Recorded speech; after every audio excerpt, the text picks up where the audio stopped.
Bien, entonces en esta segunda parte de la presentación, dedicada a las aclaraciones, a las preguntas que ustedes hagan sobre el tema de hoy, que es en el Evangelio según San Mateo, la pasión, la muerte y los relatos de la resurrección, las narraciones sobre la resurrección de Jesús, que abarca los capítulos 26, 27 y 28. A la pregunta ¿cuántos capítulos tiene Mateo? La respuesta es 28 capítulos.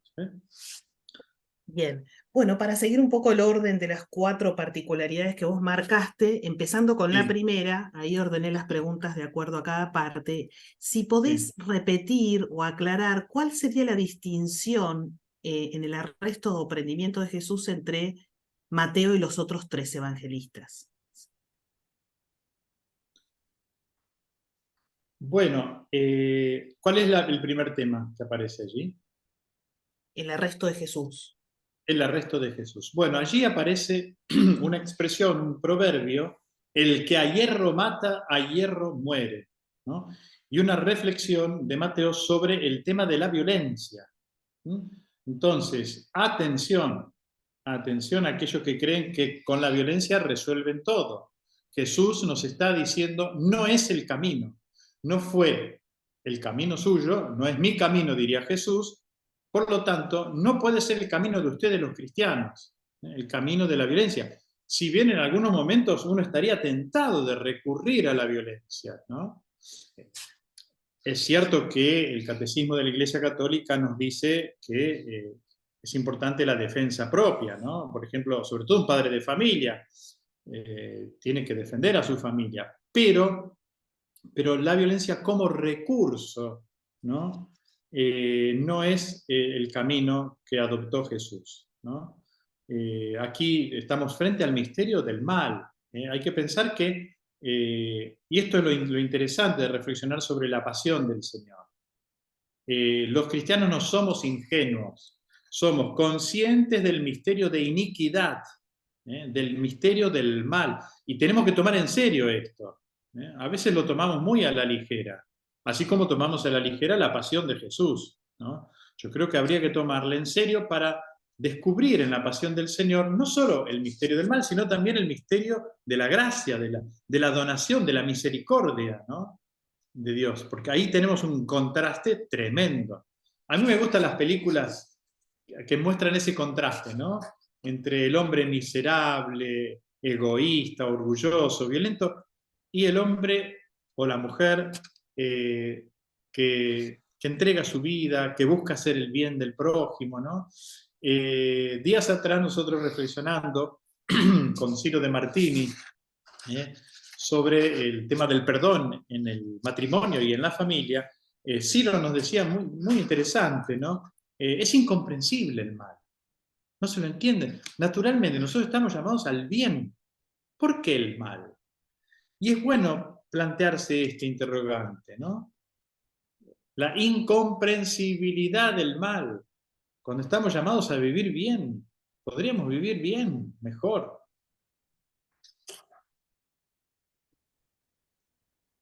Bueno, Gloria y Horacio, a ver si ahí pueden abrir el audio. Buen día, ¿qué tal? Hola Horacio, buenos días. Hola Gloria. Hola. Vos sabés que he vivido equivocado 60 años, Martín, con respecto a Judas. Bueno, yo también, no se preocupen. Son las reflexiones del padre Dolio. La verdad que me diste vuelta a la Biblia, Martín, con esto. Vos sabés que esto es lo único, lo que sí me recuerdo cuando vos hablás así de Judas, nos das esta explicación de Judas que la verdad que me encantó. Alguna vez se lo escuché decir a Fray Contardo. Fray ¿Sí? Contardo una vez me dijo, somos todos Judas, o somos todos como Judas. Entonces se me había creado siempre ese complejo de culpa, ¿sí? Como que Claro, había... a ver, ¿en qué sentido somos Judas? ¿No? Porque acá está la clave. Si el Evangelio, si los personajes del Evangelio quedan lejos de nosotros y nosotros decimos, no, yo no tengo nada que ver con esto. Con Pedro no tengo nada que ver. No, ¿cómo Pedro lo va a negar? Que estuvo con Jesús 3 años al lado de Jesús y lo termina. No, no. Yo no lo voy a negar, como dijo Pedro, ¿no? Jamás, o los apóstoles. O con Judas, ¿cómo me voy a identificar con Judas? Entonces ya el Evangelio no me habla, no me dice nada. Pero esta presentación del padre Dolio, cuando nos dice que el problema de Judas no era un interés económico, 30 monedas o denarios o ciclos de plata, como sea, es poca cosa. ¿Cuál fue el interés de Judas? Judas tenía en la cabeza, ¿no?, una imagen de lo que tenía que ser el Mesías y por lo tanto de lo que tenía que hacer Jesús. Casi como que está para enseñarle a Jesús. Bueno, el mismo Pedro, ¿se acuerdan?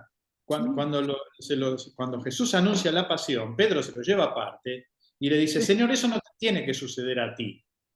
Y Jesús le dice Satanás, apártate de mí, ponte detrás de mí como discípulo, no delante de mí como piedra de escándalo, piedra de tropiezo, ¿no? Es muy difícil comprender el proyecto de Dios, y no solamente para los primeros cristianos, también para nosotros hoy, ¿no? Exacto. Aceptar que nosotros queremos imponerle a Jesús una idea de por dónde tiene que ir la cosa, ¿eh? O al Papa por dónde tiene que llevar la Iglesia, al Papa de turno, porque fíjense, todos los papas han tenido gente a favor y gente en contra. Bueno, o sea, nosotros nos erigimos como aquellos que tienen que decir por dónde tiene que ir la Iglesia, ¿no? Y bueno, estamos como Judas, ¿no? Por eso está buena la interpretación del padre Dolio, que parte de un texto, ¿no?, en el cual se dice, y esta es la ventaja de la lectura del texto en el griego, que lo entregó, no lo traicionó. Lo único que hizo Judas, porque no hizo un gran qué, lo único que hizo fue facilitar que arrestaran a Jesús sin levantar polvareda, diríamos, sin que se generara un tumulto. Entonces, para que lo pudieran identificar, porque era de noche, estaban en el Getsemaní, entonces, bueno, aquel a quien le da un beso, ese es Jesús. No se equivoquen de personaje, ese. Nada más que eso. Lo entregó. Varias veces el Evangelio dice, el que lo entregó. Claro, en definitiva es lo que siempre, es la duda que siempre tuvimos cuando lees la Biblia, ¿por qué Jesús no se salvó? Claro. ¿No? Y todo le Es lo que le dicen, es lo que le claro, dicen los soldados, sálvate a ti mismo. Has claro, salvado claro. a otro, baja de la cruz. Ahora recién con esto de explicación de Judas empiezo a entender por qué Cristo no se salvó. Ahora sí lo entiendo. Claro. Y con este pobre Judas, ¿viste? Te hablaban de yo no quería ni leer nada de Judas, nunca.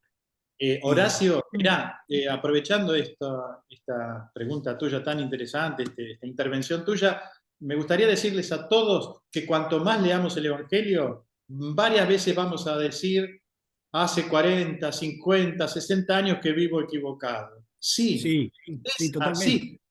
Y Totalmente. ojalá que podamos decirlo, porque entonces el Evangelio nos está hablando, se convierte en buena noticia. Si no, Exacto. no nos dice nada. Menos mal que nos está diciendo y que podemos decir, recién ahora comprendo esto. Está buenísimo. Por suerte. Que no sé, Gloria, quería Sí, preguntar. pero me parece que me estoy adelantando porque yo que voy a respetar a otros que hablen antes que yo porque me quería referirme al grito de Jesús en la cruz. Sí, perfecto. Lo vamos a tomar eso. Bien, Gloria. Bueno, hay dos preguntas más sobre Judas, las leo así, que son muy Perfecto. interesantes. Bueno, Silvia Trovarelli dice, buen día, impactantes los matices de esta parte de la explicación, sobre todo lo que se refiere a Judas, me hace verlo como que no tuvo mala intención en entregar a Jesús, sino una cierta ingenuidad o falta de fe. En todo caso, ¿por qué la Iglesia y en particular las homilías en las misas lo han presentado siempre con el sesgo de traidor? Está incorporado en nuestra conciencia como el más malo de los traidores al entregar a su maestro. ¿Por qué, Sí, entonces? bueno, a ver, lo que tenemos que comprender es lo siguiente. Los estudios bíblicos, ¿no?, nos están permitiendo ahondar y llegar al verdadero sentido de las Escrituras. A ver, la pregunta más importante que nosotros nos hacemos cuando leemos un texto bíblico no es qué me dice el texto. La primera pregunta debe ser qué quiso decir el autor sagrado, el hagiógrafo, qué quiso decir a sus destinatarios. Sería la pregunta, ¿qué dice el texto? ¿Qué quiere decir el texto? Y entonces recién después me pregunto, bueno, ¿y qué me quiere decir a mí hoy? ¿No? Sobre todo los que hacen la lección divina, ¿no? La lectura orante de la palabra de Dios, tienen que respetar estos pasos. Primera pregunta, ¿qué dice el texto? Segunda pregunta, ¿qué me dice o qué nos dice? Si lo hacemos varios. Tercera pregunta, como en la misa, después de escuchar la palabra de Dios, viene la oración de los fieles, ¿no? Entonces, ¿qué le decimos nosotros a Dios a partir del texto que hemos escuchado? ¿No? Y finalmente nos quedamos gustando la palabra, es la contemplación, el cuarto grado de la lección. Así que no es de extrañar que esta explicación nos sorprenda hoy. Y desgraciadamente hay que decir que no todos los presbíteros, los sacerdotes, cuando se suben al altar, han preparado correctamente la homilía, ¿no? Desgraciadamente tenemos que decirlo así, y tendríamos que felicitar a la gente que se va de la iglesia cuando escucha una homilía de 40 minutos que no dice absolutamente nada, ¿no? Tendrían que tener el coraje de acercarse al presbítero, al sacerdote, y decirle: padre, por favor, para la próxima, ¿podría preparar mejor la homilía? Bueno, es un tema delicado, como ven, me estoy metiendo con el gremio, con mi gremio, entonces bueno. Pero una buena autocrítica no nos viene mala, ¿eh? No nos viene mal. Bien. Bueno, y otra, Adriana va sobre lo mismo de Judas y dice, mi pregunta es si la acción de Judas, pensando como la acción de muchos cristianos que quieren seguir sus propios caminos, también estaría escrito en lo que tiene que suceder a la mirada de Dios. Bueno, a ver, la palabra justamente los caminos. Mis caminos no son vuestros caminos, mis pensamientos no son los vuestros, dice el profeta Isaías. Sí, justamente. Por eso necesitamos leer y releer la Sagrada Escritura. Releer, digo, no solamente leer una sola vez, volver a leer, ¿no? Porque necesitamos que se forme nuestra mente, necesitamos formar nuestra conciencia. Débora, ¿vos te acordás cuál es la definición de conciencia? ¿Podés decirlo? Bueno, es el lugar más sagrado que tenemos, ¿no? Es el lugar Claro. más sagrado. Y ese lugar más sagrado, donde Dios habla y donde Dios habita, hay que cultivarlo. Y cultivarlo significa, ante todo, escuchar la voz de Dios que habla en ese santuario, que es nuestra conciencia. Y la palabra, la Sagrada Escritura, viene a ayudarnos a cultivarlo, ¿no? Entonces, por ahí va la cosa, ¿no? No sé si respondí a la pregunta. Sí, sí, sí. Norberto, ¿querés abrir tu audio? Sí, padre, buenos días. Yo quería recurrir a tu opinión en cuanto a una interpretación. Cuando se sucede el terremoto y se rasga el velo del templo, que eran dos velos en realidad. Exacto. Hay evangelistas que interpretan que en ese preciso momento se desata la ira de Dios para finalizar un mundo viejo e iniciar un mundo nuevo. ¿Eso está bien interpretado? Bueno, que se termine un mundo viejo e inicie un mundo nuevo es correcto. Ahora, que corresponde a la ira de Dios, no. Diríamos corresponde a la misericordia de Dios. Ah, ok. Claro. Porque ellos todos, la mayoría, incluso los evangelistas, hablan de ira. Cuando se refieren a los dos velos, ¿no? Claro, bueno, hay que tener en cuenta que todos los textos tienen un lenguaje de aquel tiempo, y que hacen referencia a textos del Antiguo Testamento. Con Jesús tenemos el máximo de revelación y la interpretación sería eso. Es la misericordia de Dios. Misericordia de Dios. Hace posible que vos hablabas muy bien de dos velos que se rompen, ¿no? El segundo es el que cubre el santo de los santos, ¿no? Bueno, ¿qué está diciendo esto, simbólicamente hablando? Que se abre la revelación a todo el mundo. A partir de este momento todos tenemos acceso a Dios, a nuestro Padre Dios, ¿no? Todos tenemos acceso. Hay un canal, se abre un canal entre el cielo y la tierra, y justamente Apocalipsis significa sacar el velo, quitar el velo, revelar. Nosotros asociamos la palabra Apocalipsis a catástrofe, no. Algunos dicen que el Apocalipsis, el libro, habla del fin del mundo. No, es Mateo, como hemos escuchado, que habla del fin del mundo, de un mundo antiguo para entrar en un mundo nuevo, donde se revierte todo, se revierte la situación. No es, lo decíamos con respecto al tema de la violencia, no es el camino de la violencia el que salvará el mundo. No es eso, Jesús lo dice claramente, es el camino de la... cuando el hombre comprenda que su vida tiene que ser una donación total de sí mismo, ese día se acaban todas las guerras, todas las violencias. Pero bueno, se ve que nos queda bastante camino por recorrer, ¿no? O sea que ese pueblo que en ese momento era mayormente judío, ante la rotura del templo, a ellos los debe haber, no sé, me imagino yo en mi mente pequeña, los debe haber poco menos que aterrorizado, digamos, ¿no? Haber sido un shock impresionante, porque, no sé, me lo imagino en un pueblo judío. Semejante hecho prácticamente deben haber quedado temblando de los pies a la cabeza, digamos. Bueno, mirá, no solo eso, sino que como dice Benedicto XVI, Ratzinger en su Jesús de Nazaret, ¿no? Cuando analiza la expresión la abominación de la desolación. Esa expresión, ¿no? Antes de la destrucción del templo, porque el templo después entonces va a ser destruido, ¿no? El templo de Jerusalén no va a quedar piedra sobre piedra, ¿no? Pero días antes era como que dentro del templo había una cosa, un aire, nosotros diríamos un aire enrarecido, ¿no?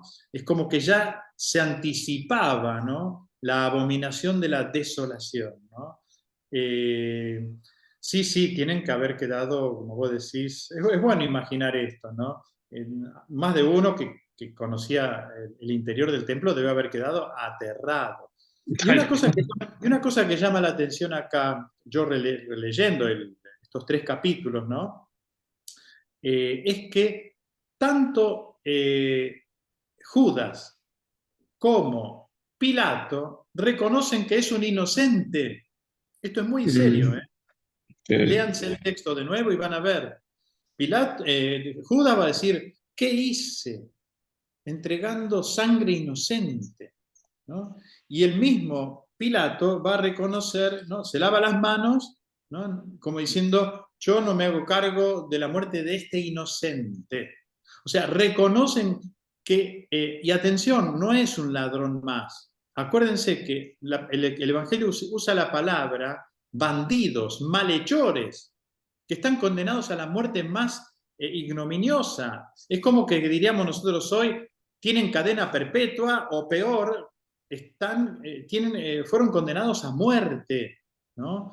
Jesús está entre malhechores, y no es un malhechor, es el inocente, con mayúscula. Por eso nos viene bien reflexionar sobre la pasión del Señor. Nosotros conocemos la película entera y sabemos que resucitó. Ah, muy lindo.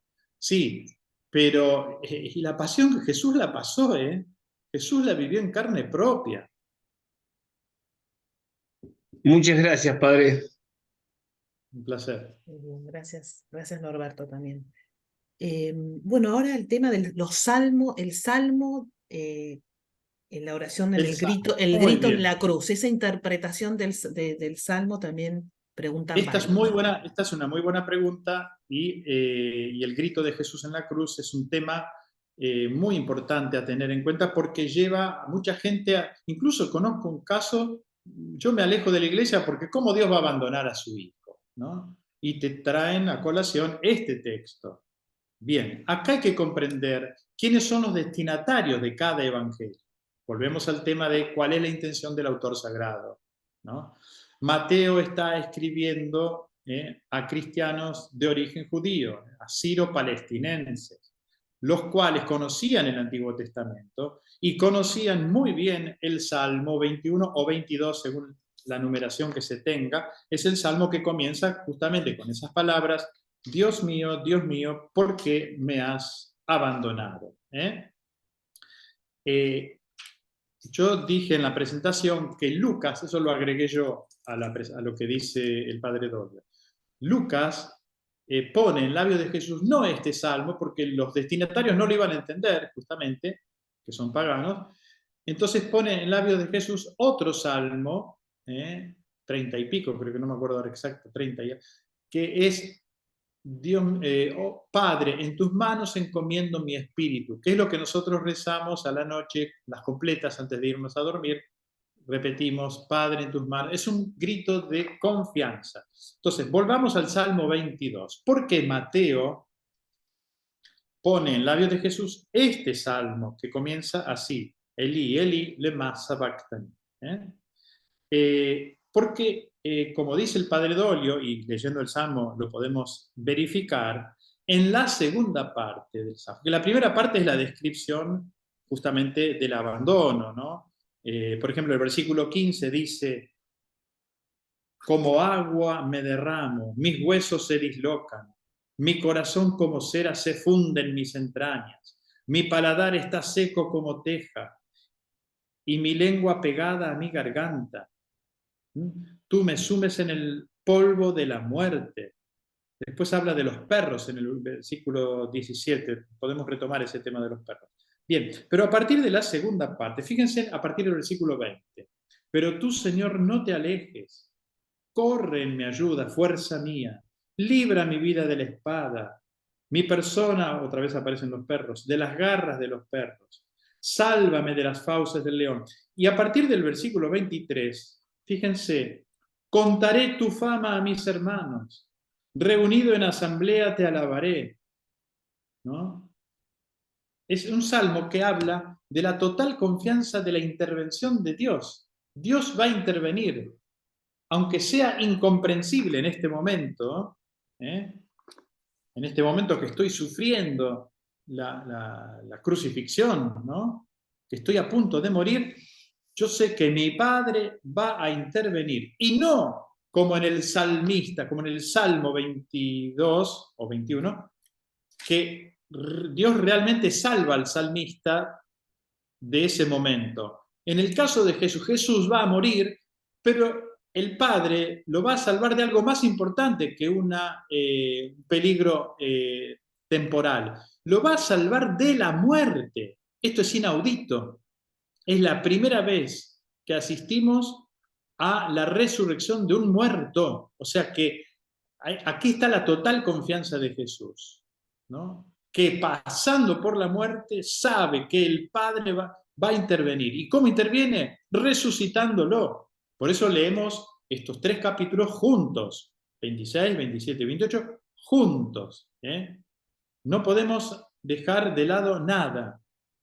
Por eso el Viernes Santo hay que leerlo siempre con el Domingo de Gloria, o si quieren, el Domingo de Gloria, no olvidando el Viernes Santo.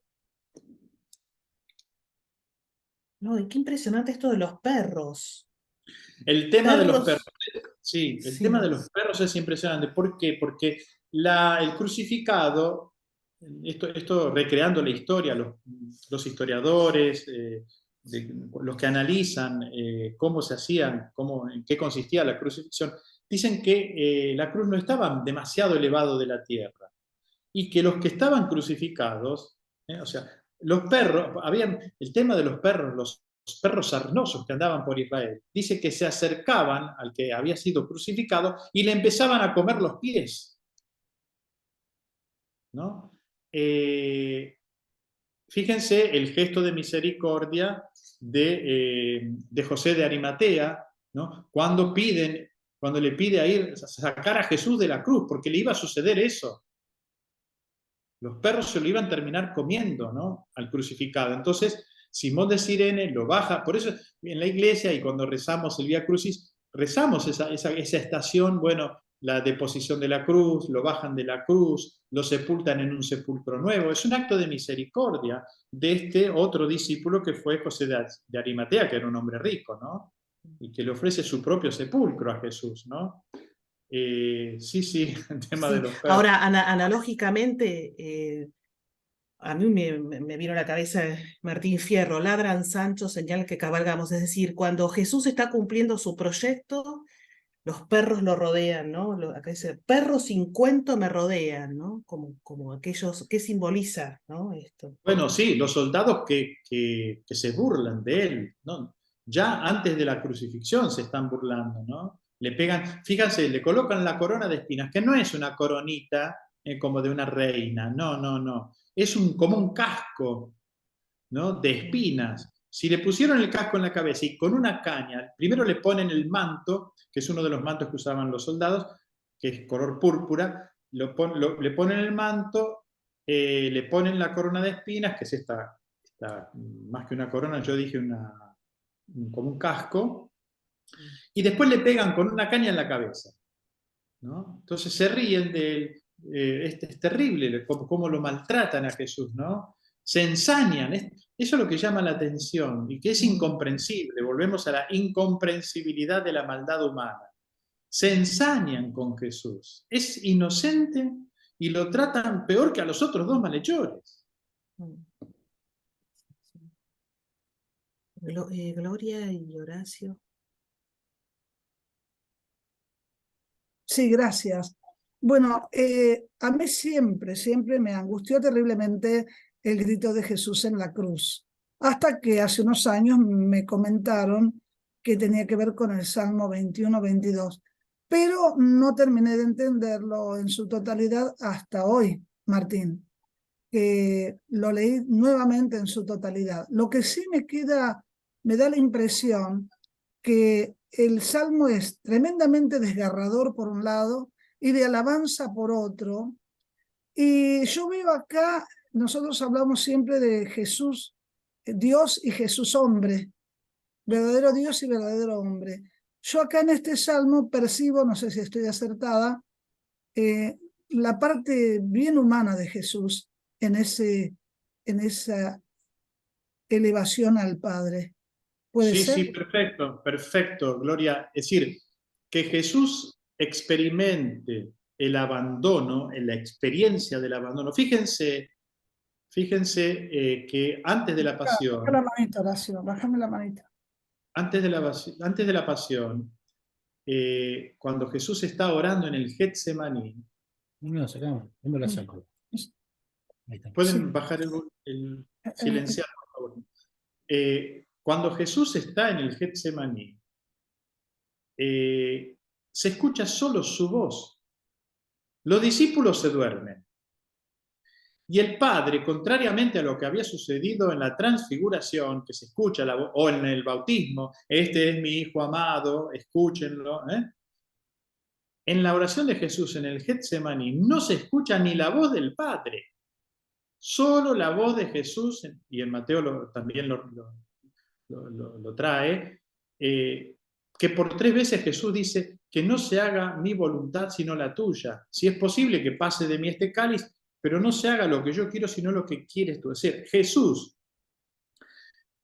al mismo tiempo que como verdadero hombre experimenta el abandono de todo el mundo, empezando por los discípulos, al mismo tiempo confía plenamente que el Padre, si bien está calladito, capaz que se podría interpretar como que el Padre está, y yo creo que sí, que el Padre está sufriendo con el Hijo. Los tres, la Trinidad, está padeciendo porque el que muere en la cruz es Dios.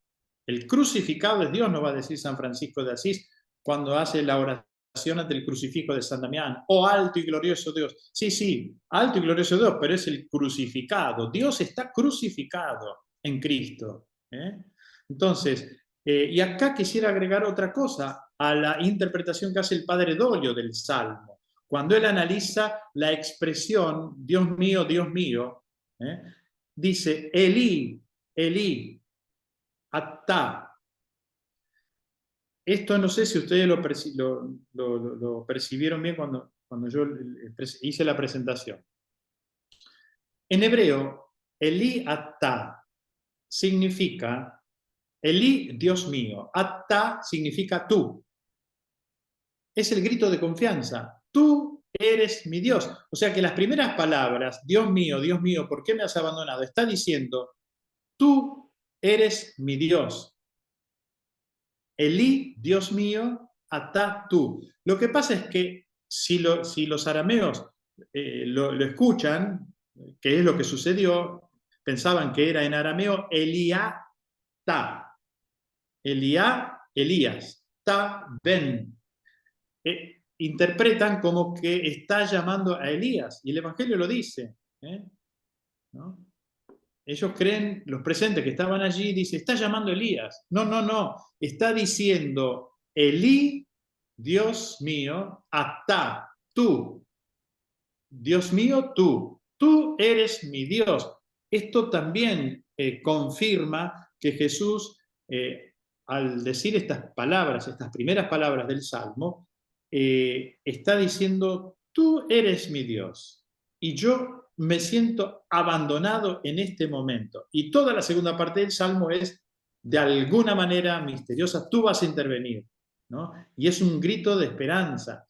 Yo les invitaría a que después que terminemos, relean el Salmo 21, y vean cómo termina el Salmo, de la mitad para adelante, cuáles son las expresiones, que son todas expresiones de confianza y llenas de vida, ¿no? Impresionante este salmo. Fray Manuel. Bueno, Martín, buen día. Creo sinceramente que si Jesús no hubiera pasado por esta prueba de dolor y de confianza, no sería nuestro maestro. Jesús, como hombre verdadero, pasó por una experiencia que todos en la vida vivimos, que es la experiencia del sufrimiento y del dolor. Pero también nos está enseñando como maestro que es el tema de la confianza que tenemos que poner en Dios en esos momentos justamente. Era eso. Gracias, Manuel. Sí, de hecho lo que vos estás diciendo lo dice también la carta a los hebreos, ¿no? La carta a los hebreos está diciendo que Jesús aprendió la obediencia a partir del sufrimiento. Yo ahora no tengo el texto en la mano, habría que buscarlo, ¿no? A partir de los padecimientos, Jesús aprendió la obediencia.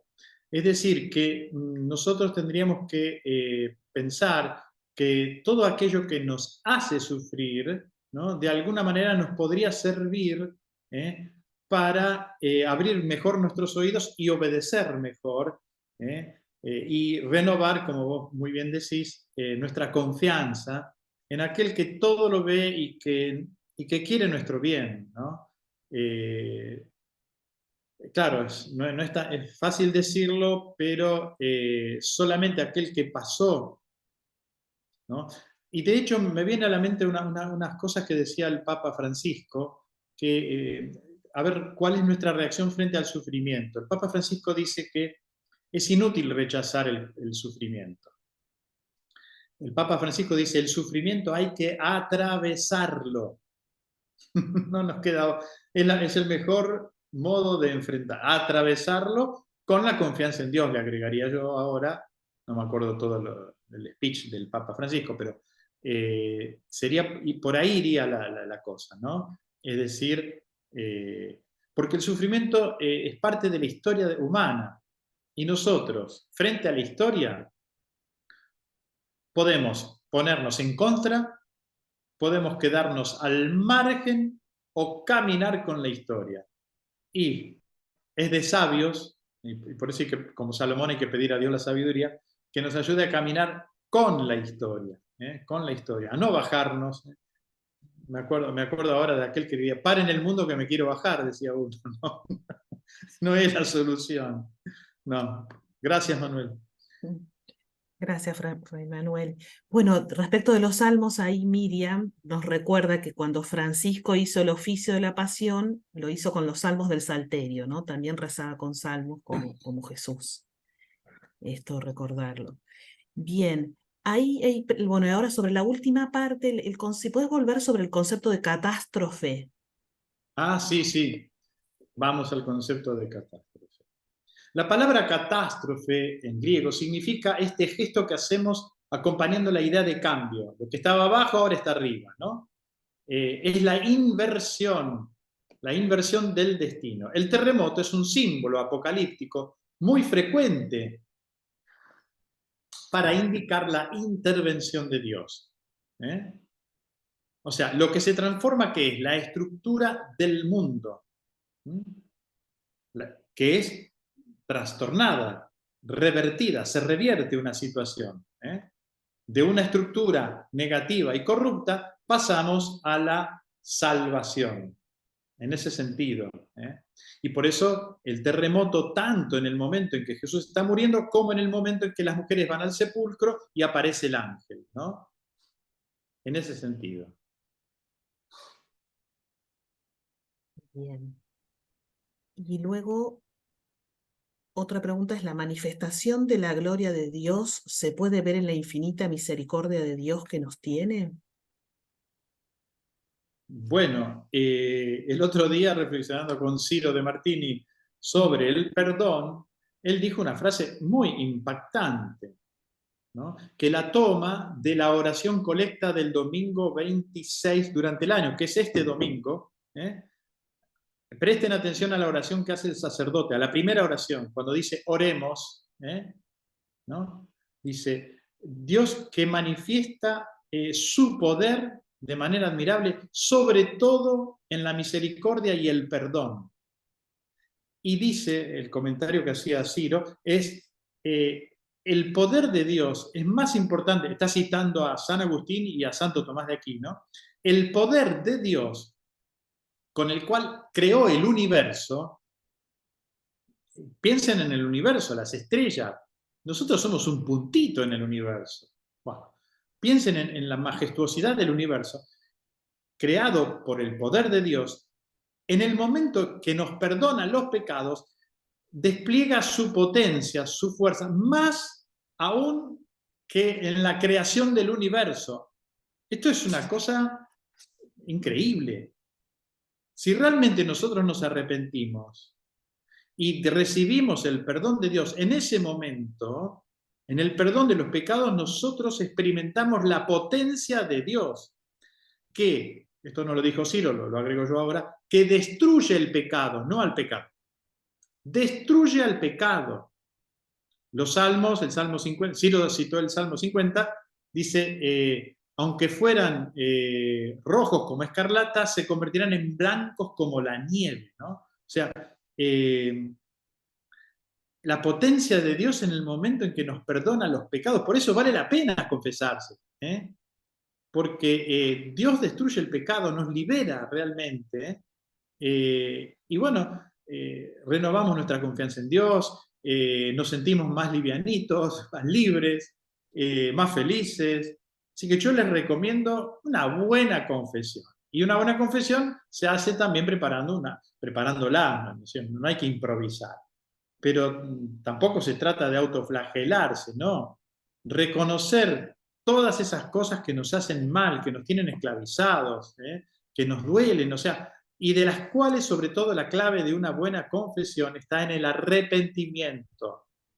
Por eso a los sacerdotes, antes de la ordenación sacerdotal, cuando nosotros estudiamos el sacramento de la reconciliación, nos decían que cuando uno confiesa a un discapacitado, a una persona con problemas, no puede, claro, si no puede expresarse, yo no puedo esperar que el otro diga toda su confesión completa. No, basta que nosotros percibamos que el penitente se siente arrepentido para darle la absolución. Así que esa es la clave. Cuando nos vamos a confesar, lo más importante es que nosotros sintamos que estamos arrepentidos del mal que hicimos, incomprensiblemente, de haber sabido no lo habríamos hecho, y del bien que no hemos hecho habiendo podido hacerlo. Bien. Ahí está Dionisia, ¿no? Que Sí, está Dionisia.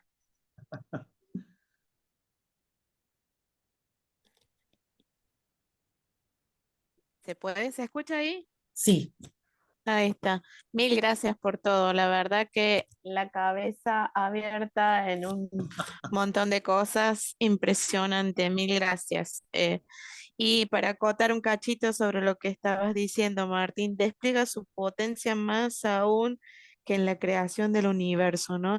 Y ahí está ese terremoto, ese zarandeo que nos hace para poder volver a renovarnos en el espíritu para seguir adelante, fortalecidos después, bueno, de esta confesión sincera y profunda. Para acotar eso nada más, cuando estabas hablando, se me vino eso, ¿no? Despliega el Señor toda esa potencia y nos hace ese zarandeo, ese terremoto para Sí, sí. sacarnos de ahí, ¿no? Gracias, mil gracias. Sí, yo te diría zarandeo y zapateo, como decimos. Sí, es una conmoción. Cuando uno experimenta realmente el perdón en profundidad, después de una buena confesión, realmente uno se siente conmovido. ¿Por qué no? Y si no sucede eso, quiere decir que fue un poco superficial esa confesión. Pero cuando vos te experimentás como el hijo pródigo, decís, a la pucha, qué genial esto. O sea, lo que me llevo de la confesión, que es la misericordia de Dios, es eso. Y si realmente, ¿qué es lo que experimenta San Francisco de Asís? ¿No? Y él mismo lo dice en el testamento, al principio del testamento, ¿no? Al final de su vida, en las primeras palabras de su testamento, él habla del tema de la misericordia, o sea, de la penitencia, facere penitentiam en latín, y después facere misericordia. ¿En qué consiste la penitencia franciscana o evangélica? No nos vamos a poner, nosotros siempre nos ponemos la camiseta como si inventáramos. La camiseta franciscana es la camiseta evangélica, es el evangelio. Facere penitentiam, la penitencia evangélica es facere misericordiam, practicar la misericordia porque nosotros, en palabra del Papa Francisco, hemos sido misericordiados, o sea, hemos experimentado la misericordia. Y por eso, y bueno, y la practicamos, no hay nada más lindo, ¿no? Bien, bueno, más o menos las preguntas se han terminado, comentarios, yo después te mando el chat de lo que algunos han puesto, sobre todo los agradecimientos, algunos se tienen que retirar, pero entonces, Nos quedan 6 primero, minutos. primero Sí. el agradecimiento, Martín, o sea, te agradecemos estos 3 años de estos cursos maravillosos que nos regalás con tanta preparación y con tanta dedicación que nos hacen mucho bien, mucho bien. Y preguntarte, bueno, que el año que viene seguimos, no te vas a escapar. Me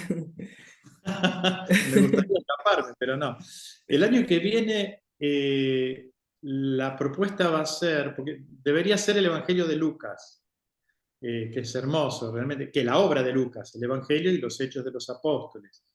Pero como requiere mucha preparación, igual yo ya he estudiado bastante de Lucas, pero no solamente que Lucas requiere mucha preparación, sino que hay un tema urgente en este momento que necesitamos todos los cristianos, de modo particular los franciscanos, que es el tema del discernimiento. Entonces, la propuesta mía va a ser, siguiendo también al Padre Dolio y tal vez completando algunas cosas, adaptando algunas cosas, el discernimiento en la Biblia.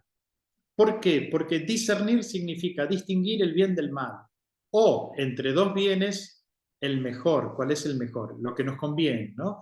Entonces, yo creo que más que nunca necesitamos eso, hacer discernimiento antes de tomar decisiones. Es de sabios, de una persona sabia, antes de tomar, sobre todo, decisiones importantes, hacer un discernimiento. Y no me propongo con esto competir con los jesuitas, que son expertos en discernimiento. Pero para que todos se queden tranquilos, no voy a seguir la escuela jesuítica. Mi presentación va a ser el discernimiento en la Biblia, que después podemos recurrir a muchos elementos que los jesuitas utilizan para el discernimiento, ¿no? Bien, pero nosotros es un primer paso. Bueno, hay un jesuita que tomó un nombre franciscano, así que no podemos, no nos haría mal. Buenísimo. ¿Y cuándo sería? ¿Cuándo? Y mirá, todavía no me animo a decir cuándo. Puede ser febrero, marzo, empezar en febrero, marzo, y tal vez tengamos que cambiar de día, porque acordate, Débora, que nosotros hemos empezado los sábados porque estábamos en plena pandemia. Entonces todo el mundo encerrado, bueno.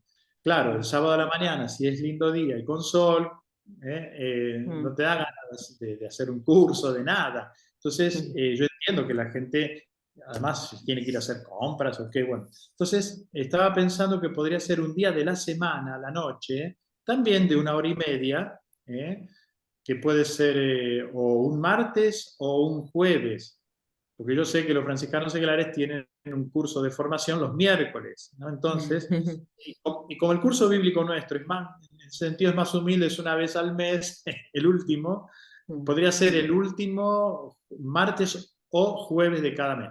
Pero bueno, es lo que les estamos adelantando a quienes nos están escuchando, y bueno, ya les vamos a informar, les vamos a enviar toda la información. También tendríamos que agradecer, Débora, a la gente que nos hizo llegar sus aportes, su contribución, que siempre nos viene bien. No es que cubre todos los gastos, pero ayuda muchísimo. Así que a todos aquellos que nos han hecho llegar su contribución, tanto personalmente como enviándola directamente al CBU que le hemos dado, bueno, muchísimas gracias. Y bueno, sobre todo el agradecimiento también a quienes hicieron el curso, a quienes, sobre todo, dicen que la mayor retribución o paga del predicador es que lo escuchen. Entonces, eso es muy importante, ¿no? Yo nunca había tenido un auditorio tan grande como el que hemos tenido en estos años a través del Zoom. Y para finalizar, el agradecimiento de modo particular a Débora, a vos, Débora, y a Verónica, que nos apoyaron no solamente técnicamente, sino también recogiendo las preguntas, ordenándolas, es decir, también humanamente, espiritualmente, que nos han venido acompañando, y el agradecimiento a Dios que nos permitió hacer este curso, y bueno, si Dios quiere, seguiremos. Bien, ahí los que preguntan cómo ver los anteriores, bueno, están en YouTube, ¿no es cierto? Creo que solamente el de Marcos vos lo pusiste público, Sí. los otros están... Exacto. Sí, yo los voy a liberar después, hacia fin de año voy a liberar. Tengo que revisar todavía los del año 2021 sobre el Pentateuco, ¿se acuerdan? Génesis y Éxodo. Tengo que revisar un poquito más y ya van a quedar liberados, abiertos a todo el público. De todos modos, nosotros les podemos enviar a los que hicieron este curso la playlist, como se dice, ¿no? Para que puedan ingresar y ver todos los cursos. El del 2021, el del 2022, que ya está abierto, ese sí está abierto a todo público, el de Marcos, y este último sobre el Evangelio según San Mateo. Sí, hacemos una lista de los links. Bueno, muy bien, ahí tienen todos para abrir el audio, si quieren. Antes, no sé, o nos das la bendición y después los que quieran nos quedamos charlando. Claro, les doy la bendición, cerramos la grabación y después, bueno, nos quedamos dialogando. Son exactamente 11:30, genial. Bueno, con muchísimo gusto para todos ustedes. Entonces, el Señor esté con ustedes. Y con tu espíritu. El Señor los bendiga y los proteja. Les muestre su rostro y tenga misericordia de ustedes. Amén. Vuelva su rostro hacia ustedes y les conceda la paz. Y la bendición de Dios Todopoderoso, del Padre y del Hijo y del Espíritu Santo, descienda sobre cada uno de ustedes y permanezca para siempre. Amén. Amén. Amén. Muchas gracias.